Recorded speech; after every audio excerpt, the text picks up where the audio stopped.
கள்ளசாராய விவகாரத்தை கண்டித்து அதிமுக சார்பில் நடைபெற்றிருக்கும் உண்ணாநிலை அறப்போராட்டத்தில் செங்கல்பட்டு மேற்கு மாவட்ட அதிமுகவினர் திரளாக கலந்து கொண்டனர்.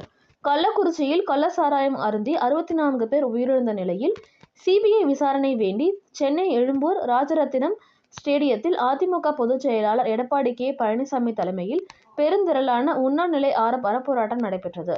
இதில் செங்கல்பட்டு மேற்கு மாவட்ட கழக செயலாளர் சிட்லப்பாக்கம் ராஜேந்திரன் தலைமையில் செங்கல்பட்டு மேற்கு ஒன்றிய கழக செயலாளர் எம்பி மனோகரன் அவர்கள் இணைந்து முடிச்சூர் பகுதி சார்பில் ஸ்ரீ பாஸ்கர் கணேசன், விஜய் கணேசன் மற்றும் குரங்கு பாபு மற்றும் மாவட்ட கழக நிர்வாகிகள் பெருந்திரளாக கலந்து கொண்டு உண்ணாநிலை அறப்போராட்டத்தில் ஈடுபட்டனர்.